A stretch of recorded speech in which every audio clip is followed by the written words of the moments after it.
right, thanks for joining us today for this quick look at Grail number 58, super rare from the Wonder Woman 80th set. We're going to take a quick look at what she does, paying close attention to her special movement power, which is super cool. Then we'll take a look on the battlefield of example of how that plays out. Okay, she is coming in with the Amazon, Apocalypse, Assassin, and Deity keywords. She has one trait, which is when an opposing character misses Grail with an attack, modify Grail's attack +1 until the end of your next turn. The second part of that trait is a unique modifier. Opposing characters within 4 squares modify attack -1.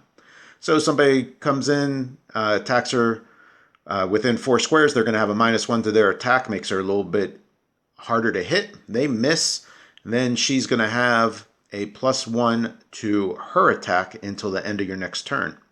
Notice that the first part of that trait is when an opposing character misses Grail with an attack. So 3 people miss her, she's going to be getting +1, +1, and +1. So a +3 to her attack next turn.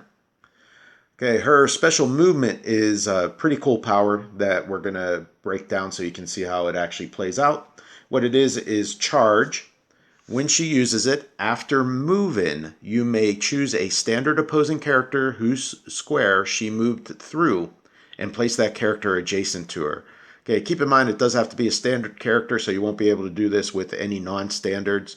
That means some giants, colossals, some other characters that say that they are non-standard. So any standard character she can do this to.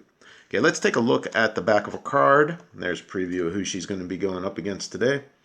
Okay, what she's coming in with here is 2-point values, 75 or 100. And they're both pretty solid. We're going to look at the 100-point value today. She has a 0 range. She flies. At the 100-point value, she's going to have a 12 movement with that special movement power, 12 attack, 18 defense, 4 damage with exploit. She'll have her reducers on everything except for her last click. So she'll start with impervious and move to invulnerability. Then she'll end on her last click with some regen should people hit her there. Her special movement power, that charge where she can then place a character after she moves, she'll have it on clicks 1, 2, and 3. So no matter which point value you start her at, she'll be started with that power. She'll move into sidestep on clicks 4, 5, 6. And she'll be back on that special movement power at the end of her dial. You'll see that she has exploit for more than half of her dial with 4s and 3s as damage. And then on the 4, 5, and 6, she'll be switched over to steal energy with close combat expert, bumping that 10 up to an 11 and that 3 up to a 4 on those clicks. So she'll have some regen at the end. She'll have steal energy before that. So she'll have a couple opportunities unless your opponent hits her pretty good or with some penetrating damage she's susceptible to. But if they don't KO her, she'll have some opportunities to heal back up and then be more of a nuisance the next time around. All right, let's break down then what she does with that special movement power. All right, let's take a look at this example. So here we have Grail, and she's going to be teamed up with some Gorilla Knights in this particular example.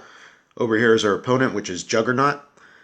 So the way that power works out with her special charge, she flies, so she can go right through characters. So with this type of setup, you kind of have your kill box waiting over here. This could be people that don't have a move and attack, or it could be characters that are even farther away on your team, and you're just got to get the opponent a little bit closer so that then your rest of your team can follow up with what they do. So what Grail does is she has a 12 movement with that charge, which means she can move 6.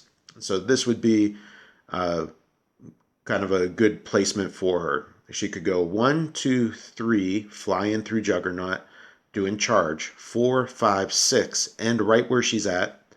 After that movement ends, then she can place Juggernaut right there, make her attack. On her top dial, that's going to be at least a 12 attack with 4 exploit damage. So that's a charge with exploit.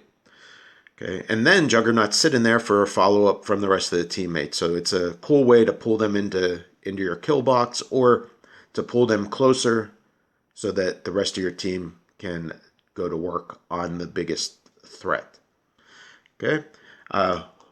Hopefully that gives you an idea about how that power works out. If it's a little bit farther away, then she could also, if it was this type of placement, she has that 6 that she's working with for the movement on charge. She can go 1, 2, 3, 4, 5, 6, and at least then reposition your opponent, which could have different types of advantages. So it gives you a lot of placement options and board control. So pretty good for 175 points.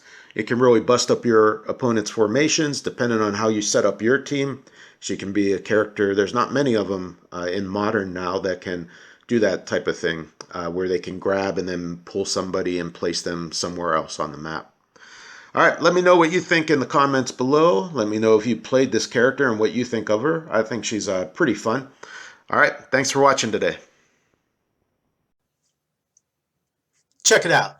If you dig what we do, go ahead and like and subscribe. Thanks for watching.